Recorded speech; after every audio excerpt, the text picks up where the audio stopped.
अगर आप medical profession से जुड़े हैं और यूके जाके काम करना चाहते हैं तो ये वीज़ा आपको बहुत आसानी से यूके में ले जाके सेटल कर सकता है और एक अच्छी इनकम दे सकता है।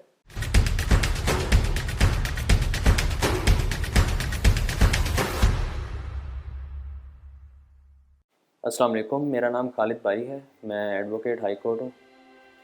आज मैं जिस वीज़े के बारे में बात करने लगा हूँ वो है health and care worker visa. ये उन लोगों के लिए बहुत ही बेस्ट वीज़ा है जो लोग मेडिकल से रिलेटेड हैं, जो मेडिकल प्रोफेशनल्स हैं, नर्सिस में एलएचवीज़, डॉक्टर्स, फार्मासिस्ट, जितने भी मेडिकल से रिलेटेड प्रोफेशंस हैं, जो लोग इनसे जुड़े हैं और वो यूके में सेटल होना चाहते हैं और यूके में ये काम करना चाहते हैं, तो इस वीज़ा के ज़रिए वो इजीली यूके में ना सिर्फ जा सकते हैं, वहाँ से अच्छी इनकम भी अर्न कर सकते हैं और इसके अलावा वहाँ पे परमानेंट रेजिडेंसी भी हासिल कर सकते हैं। इसकी एलिजिबिलिटी के लिए क्या चीज़ें रिक्वायर्ड हैं? सबसे पहली चीज़ ये कि कोई डॉक्टर हो, नर्स हो या कोई भी मेडिकल से जुड़ा हुआ उसका प्रोफेशन हो। और सेकंड चीज़ ये कि वो इस फील्ड में काम भी करता हो, उसके पास थोड़ा बहुत एक्सपीरियंस हो।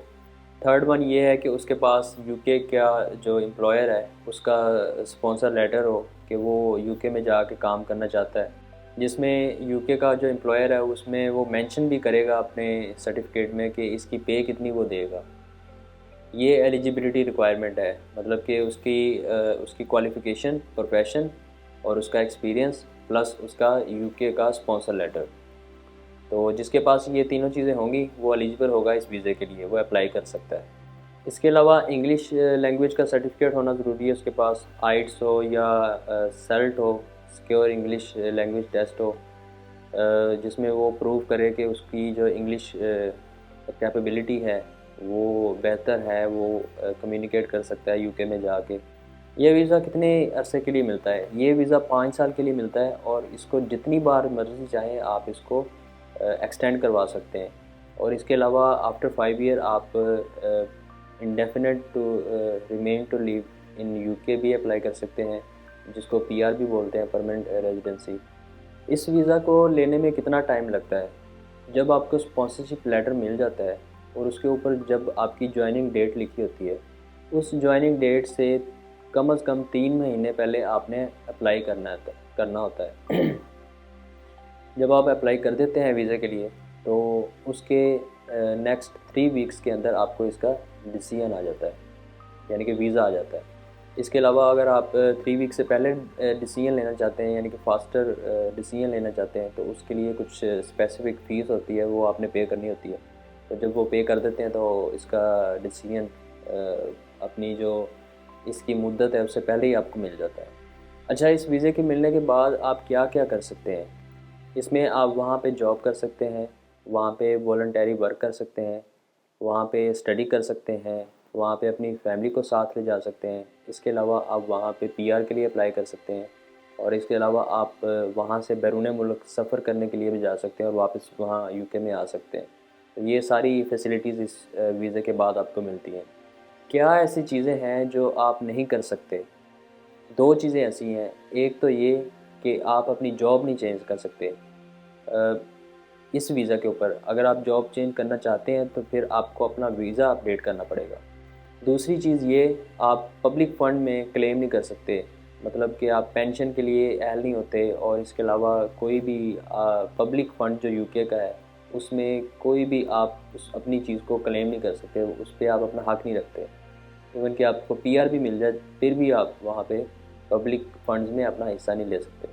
आप क्या कर सकते हैं, क्या नहीं कर सकते इस वीज़ा को मिलने के बाद? जब आपको ये वीज़ा मिल जाता है तो आपको ये लिस्ट भी यूके गवर्नमेंट की तरफ से प्रोवाइड कर दी जाती है। तो इसलिए आपने इस चीज़ की टेंशन नहीं लेनी कि आप क्या कर सकते हैं, क्या नहीं कर सकते। ये आपको उस लिस्ट में लिखा हुआ मिल जाएगा। इसमें कॉस्ट क्या-क्या आपको बियर करनी पड़ेगी? एक तो इसमें एप्लीकेशन फ़ीस है और दूसरी बैंक स्टेटमेंट। बैंक स्टेटमेंट इसलिए होती है कि आपने प्रूफ़ करना होता है कि वहाँ पे जाके अपने एक्सपेंसेस आप बियर कर सकते हैं। वो 1270 पाउंड की आपके अकाउंट में होनी चाहिए।